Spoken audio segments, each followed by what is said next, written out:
trois types, ou je dirais plutôt 4 types de paroles que tu dois chercher à apporter en tant que ministre de la parole chaque fois que tu prends la parole ou que tu ouvres la bouche.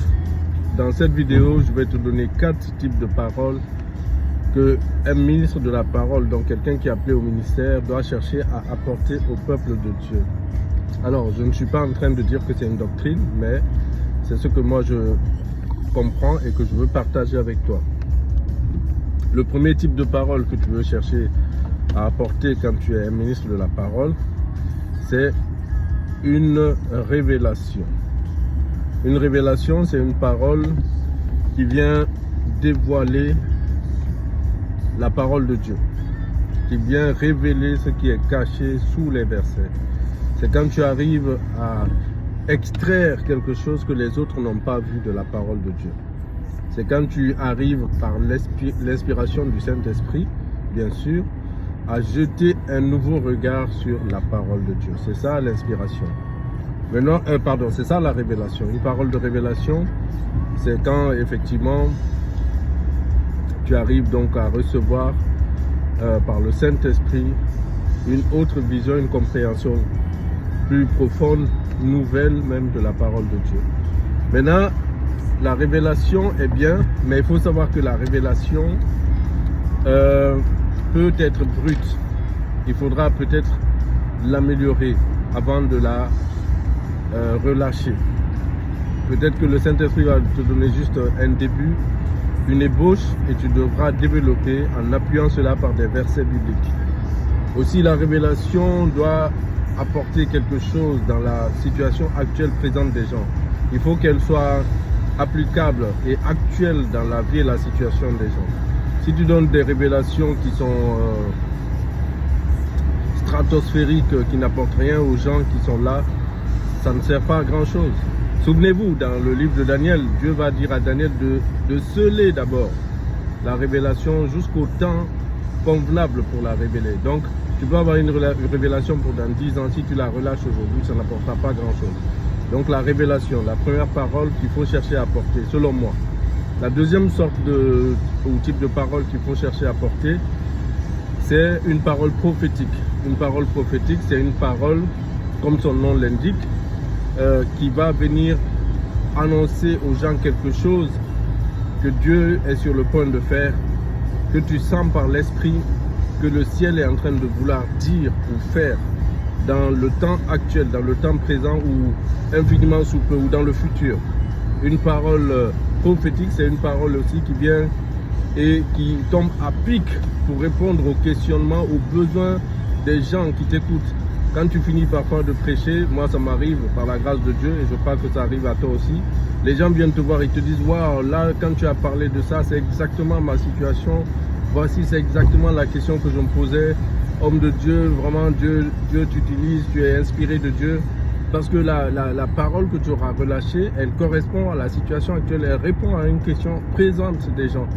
Donc la parole prophétique, c'est une parole qui peut être prophétique, dans le sens où elle peut être prédictive, elle peut elle peut dévoiler les choses que Dieu va faire bientôt, donc prédictive, mais elle encourage aussi, elle exhorte, elle reconforte. C'est une parole aussi qui console, mais de manière, j'allais dire, qui tombe à pic, à point. C'est ça une parole prophétique. Une parole prophétique, c'est ça. Donc, le troisième type de parole que tu dois chercher, le deuxième type de parole, c'est la parole prophétique. Le troisième type de parole que tu dois chercher à porter, c'est une parole simplement d'évangélisation. On aurait même pu commencer par là. Souvenez-vous, Jésus disait à ses disciples, il faut que j'aille aussi annoncer l'évangile aux contrées voisines. Et la première chose qu'il a commencé à prêcher, c'est la repentance. Donc, une parole d'évangélisation. Ça, c'est la grande commission qui nous est tous confiée dans Matthieu 20, 18, dans Matthieu 28. Vous savez qu'il est dit que nous devons aller faire de toutes les nations des disciples. Donc, quand tu ouvres la bouche, ça peut être aussi pour évangéliser. Donc, pour annoncer l'évangile aux gens, la mort, la résurrection du Seigneur, le salut par la grâce. Donc, une parole d'évangélisation. Cette parole-là, c'est une parole que tu donnes plus aux personnes qui ne sont pas encore dans le Seigneur. Donc une parole d'évangélisation. Et le dernier type de parole, c'est une parole ointe. Donc tu peux ne pas donner une parole qui est forcément une révélation. Quand tu prends la parole, ta parole peut ne pas être forcément une parole prophétique. Et ça peut ne pas être juste évangélistique, une parole d'évangélisation, mais ça peut être une parole ointe. Qu'est-ce que j'appelle une parole ointe? Une parole ointe, c'est une parole que le Saint-Esprit te met à cœur, soit de rappeler aux gens pour peut-être apporter une correction, pour les prévenir, et même pour les exhorter, les encourager. Mais c'est une parole qui est ointe, parce que tu es oint, parce que l'onction, il y a une onction qui vient avec cette parole-là, qui veut que cette parole soit relâchée. Donc quand tu dis la chose, quand par exemple tu prends la parole et tu parles même de choses banales, tu fais des rappels aux gens, tu parles des choses banales, mais ça va toucher plus les gens, parce que la parole, à ce moment-là, dans ta bouche, elle est ointe. Il y a une onction, c'est-à-dire que l'Esprit de Dieu pousse cette parole à sortir. Par exemple, dans nos cultes du dimanche, tout ce que nous prêchons, c'est pas forcément des paroles prophétiques, c'est pas forcément des paroles d'évangélisation, c'est pas forcément des paroles de révélation. Souvent, c'est des paroles ointes. Dans la prédication quotidienne, nous corrigeons, nous avertissons, nous encourageons, nous exhortons, nous édifions par des paroles normales, des choses normales. Mais comme c'est dit à ce moment-là sous l'onction, ça pénètre plus les cœurs et ça apporte réellement les changements. Tandis que quelqu'un d'autre qui va parler, qui n'est pas sous onction, qui n'est pas oint, dont la parole n'est pas ointe, ça ne fera pas effet.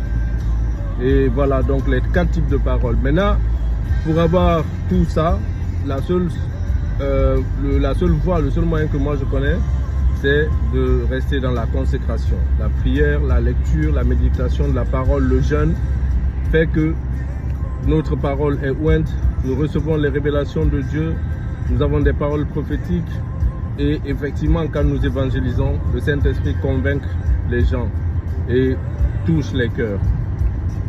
Voilà, je ne sais pas ce que tu penses de ces 4 types de paroles, homme de Dieu, servant de Dieu, mais si tu as un avis ou si tu es d'accord avec moi, tu peux cliquer j'aime et partager la vidéo. Shalom.